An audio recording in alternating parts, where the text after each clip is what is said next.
講開印刷咧，就忍唔住想同大家講下一個問題，就係咧韓國人話印刷係佢哋發明㗎喎。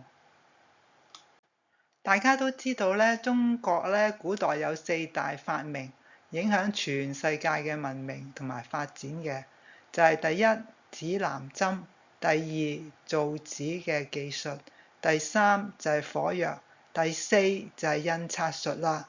咁但係點解韓國人會話印刷術係佢哋發明嘅呢？講下背景先，大家知唔知道過去20年咧有中韓文化之爭呢件事呢？就係喺網上，中國人同韓國人呢就吵到不可開交，事件次數好多。依家舉3個例子。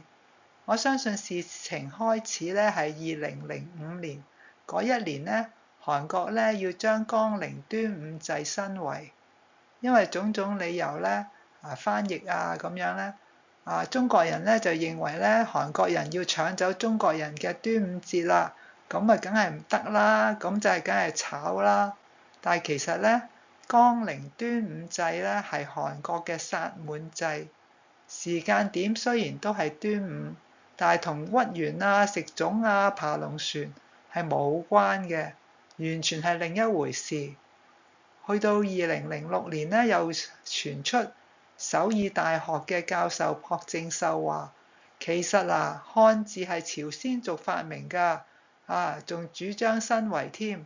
漢字？我哋嘅漢字？梗係唔得啦，咁又炒。後來發覺咧，首爾大學冇一位教授叫朴正秀。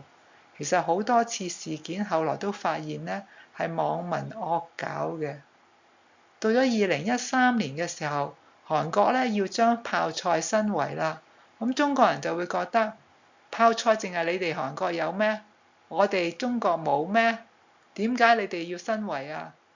但係韓國人真係好聰明㗎，佢哋咧用咗好多人力、物力、資源、時間，將泡菜包裝成為一種文化，稱之為韓國媽媽的味道，代代相傳。鄰里共享，結果咧，佢哋係成功申遺嘅，就係咁樣炒嚟炒去，炒咗20年。中國人就會覺得，你哋韓國人時都想嚟偷我哋啲嘢。韓國人就會話：嗱，大國心態跑出嚟啦，乜嘢都覺得你哋中國最好，乜嘢都係你哋嘅，根本上睇唔起人。其實一個2025年嘅調查咧，話韓國人對中國人嘅印象有80%係負面嘅。我諗好多呢啲負面印象咧，都係喺呢啲炒嚟炒去裏邊孕育出嚟嘅。大家一定要知道咧，申遺咧唔代表申請專利，又唔代表申請某種文化嘅起源嘅確認。而係咧對一啲好重要嘅世界遺產嘅保護。喺聯合國 UNESCO 嘅世界遺產公約裏邊咧，係分開3個部分。第一個部分就係世界遺產，就係對於一啲重要嘅建築物景色嘅一啲保護啦。另外咧就係無形文化嘅遺產，就係非物質文化嘅遺產。另外咧就係世界記憶遺產，就係一啲重要嘅書籍嘅保護啦。咁根據2025年嘅記錄咧，韓國咧一共咧喺世界遺產方面咧有17個項目咧係成功申遺嘅。咁中國咧就係非常之多嘅，有60項。其中包括萬里長城故宮咁。不過咧，中國都唔係最多，仲有一個國家咧就比中國多嘅。佢有61項嘅，就係意大利。咁另外咧，非物質文化遺產咧，韓國咧係有23項，江陵端午祭包括在內啦。咁另外咧就係泡菜都係喺呢個類別嘅。咁中國咧就有44項，就包括咧養蠶紡絲呢一類啦。另外咧就係世界記憶遺產 Memory of the World。咁咧，韓國咧竟然有20項喎，咁就包括一啲經書醫書而中國咧只係得18項。竟然韓國超越我哋唉，真係果然覺得自己有啲大國心態。今次同大家講嘅咧，主要就係印刷啦。咁其實咧，古代嘅印刷咧分開兩個部分。第一個部分咧就係雕版印刷，即係將全版一齊雕刻好，然後一版一版咁樣印。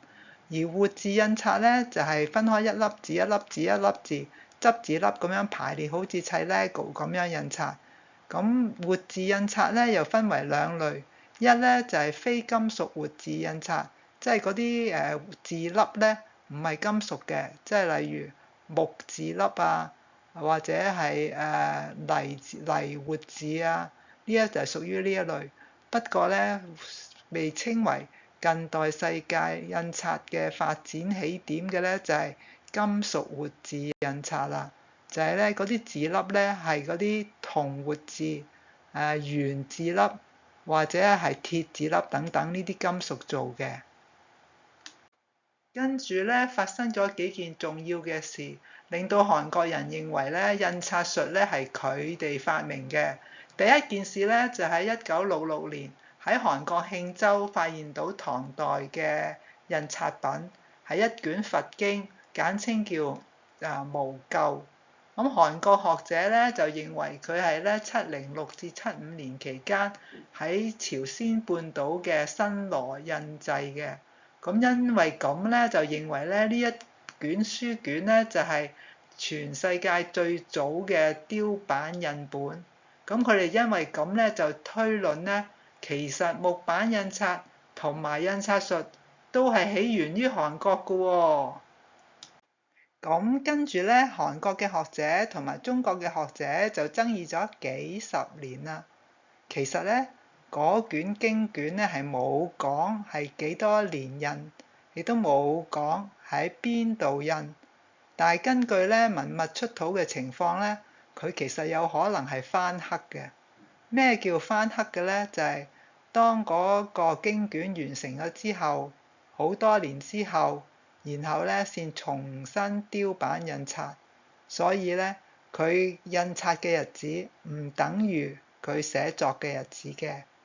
另外，即畫係真係喺咁早期嘅時候嘅印刷品，佢都唔代表係全世界最早嘅喎，因為更加早嘅印本咧已經喺新疆啊、西安等地發現啦。就算佢真係最早嘅印刷品，都係只係一個印刷品，唔代表咧佢係一種技術、一種印刷技術嘅起源喎。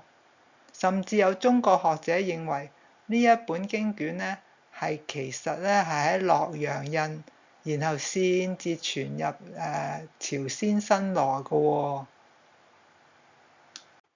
另一件咧令到韓國人更加興奮嘅事咧，就係佢哋發現咧喺巴黎國立圖書館裏邊有一本咧韓國古代嘅佛教經卷，叫做《直子下》。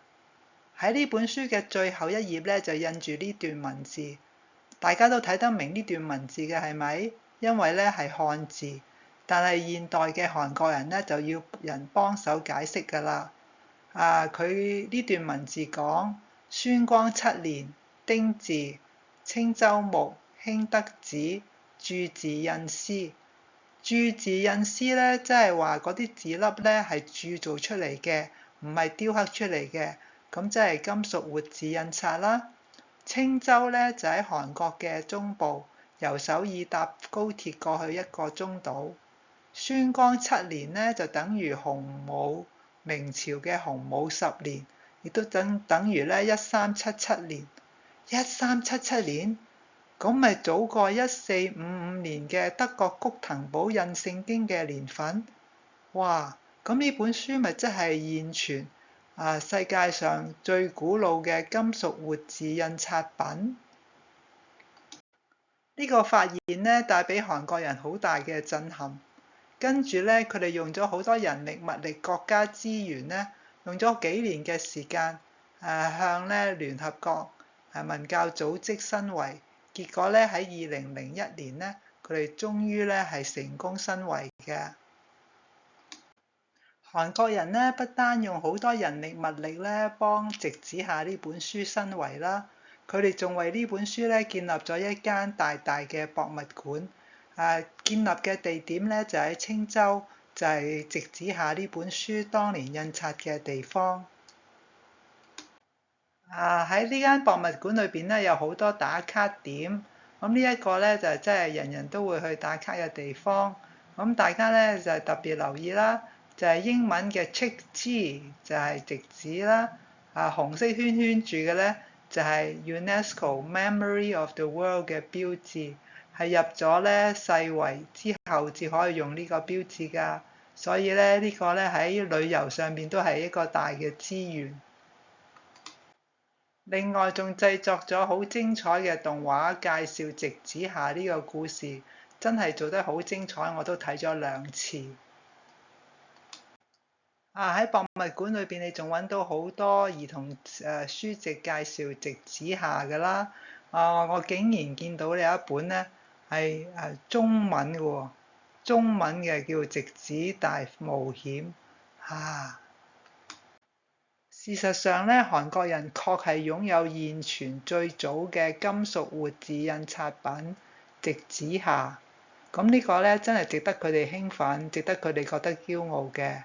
雖然我覺得現存最早呢一個字咧，其實咧係好虛嘅，因為任何時候一個考古新發現咧就可以推翻佢㗎啦。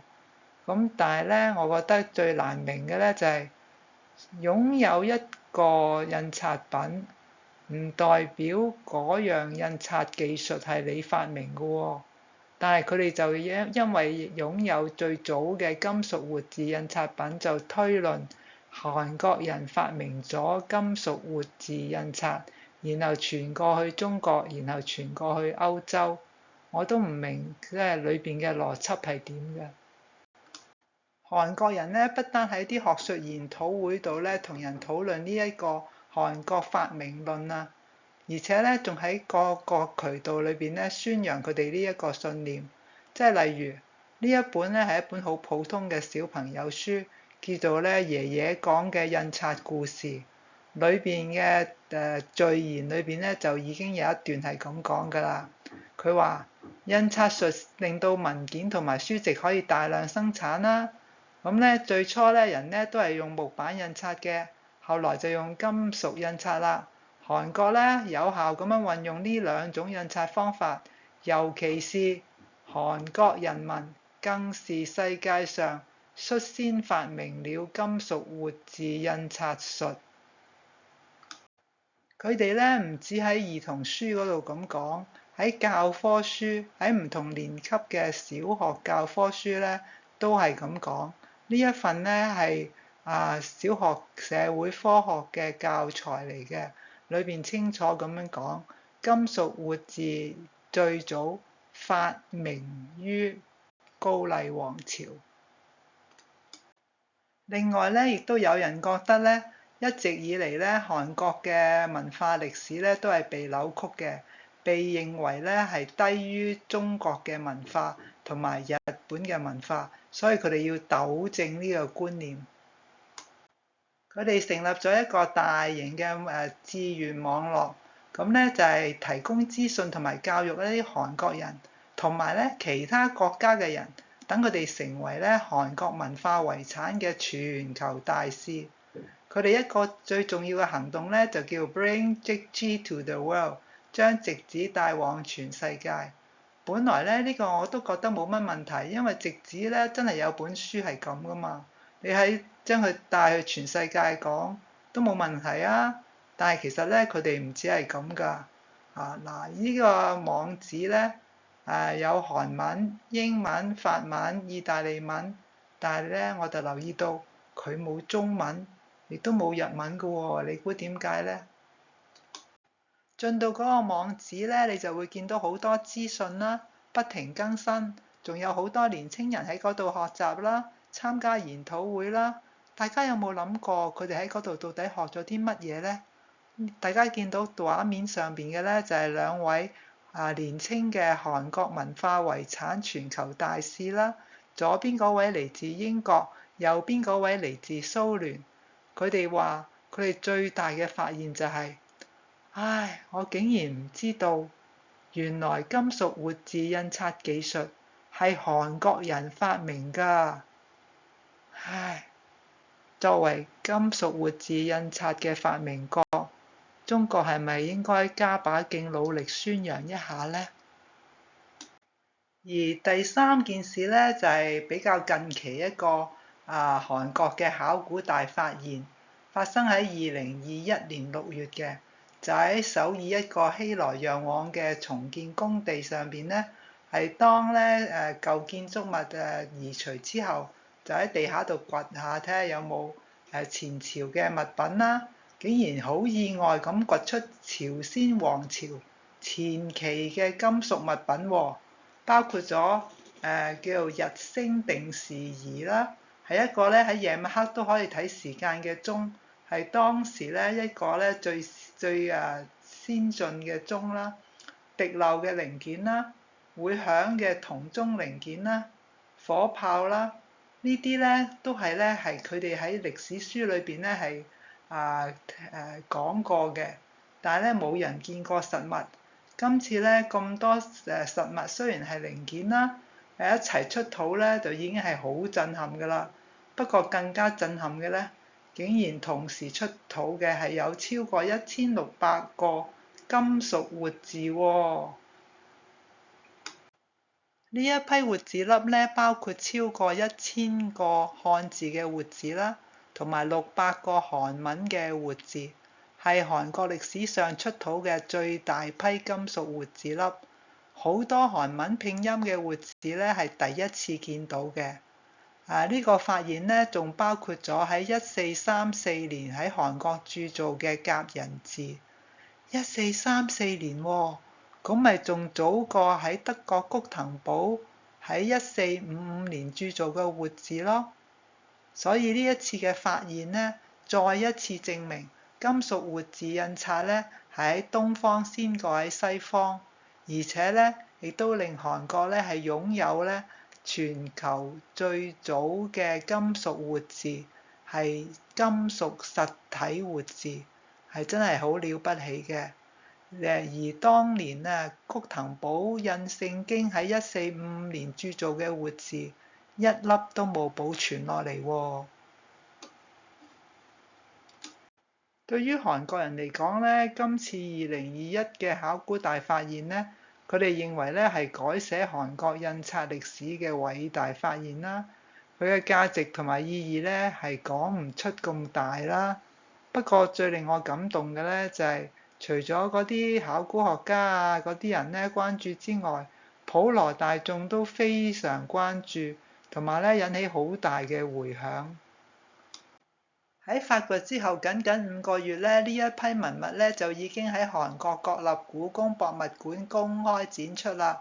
哇！佢哋嘅速度真係有驚人嘅，佢哋嘅預備都非常好，令到參觀者咧能夠透過五官嚟欣賞文物啦。裏邊有發掘現場嘅影片、特製嘅音樂、有趣嘅活字模型。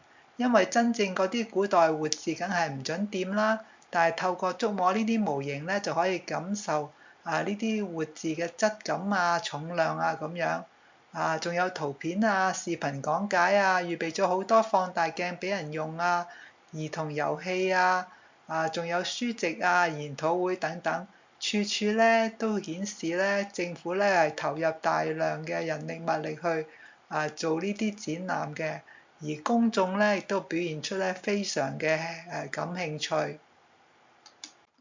佢哋仲喺考古發現之後1年咧，特別為活字咧出版咗一本書，叫做《活字的色彩》。咁作者咧係叫做李在正教授。咁佢咧就係博物館嘅退休嘅前任館長。佢足足用咗20年嘅時間，去為博物館裏邊嗰50萬粒字粒咧進行研究。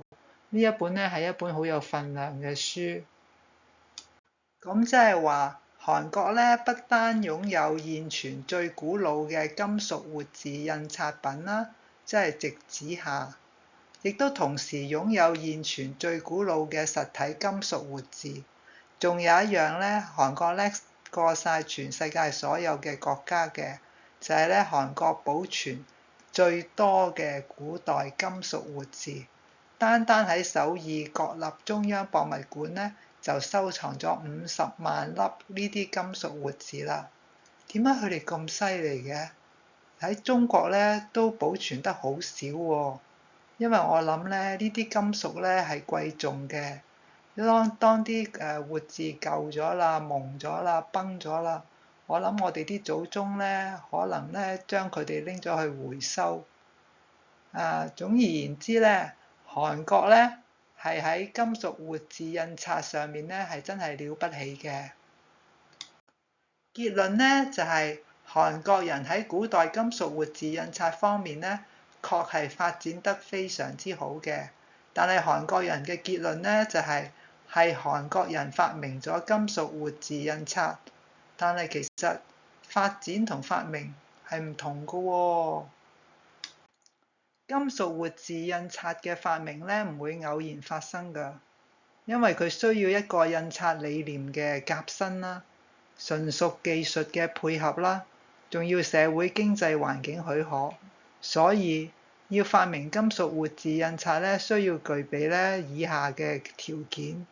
第一就係純熟嘅金屬鑄造技術啦、造紙技術啦、銅版印刷嘅技術啦、活字印刷呢一個新概念啦，同埋咧先有非金屬活字印刷呢啲技術嘅。而中國喺以上咁多個範疇咧，都係領先世界嘅，所以中國係好有條件發明金屬活字印刷。最早嘅金屬活字印刷品咧，未必一定係書籍，可能係單張，甚至可能係紙幣。中國咧係最早發行紙幣嘅國家。喺上海博物館裏邊有一塊青銅印版，就係要嚟印紙幣㗎啦。嗰種紙幣咧叫精幼寶卷。精幼寶卷咧係金朝發行嘅紙幣，係用銅版加銅活字印出嚟嘅。大家睇下個照片上邊咧圈住嘅地方有兩個好似四方形咁嘅粒位，咁就係要嚟擺放呢啲銅活字。佢哋咧每一次印一張鈔票嘅時候，就擺兩個唔同嘅銅活字喺裏邊，所以印出嚟嘅咧張張都唔同。目的咧就係防止人偽造。我哋依家啲紙幣上面有一串咁嘅阿拉伯數目字，目的都係一樣。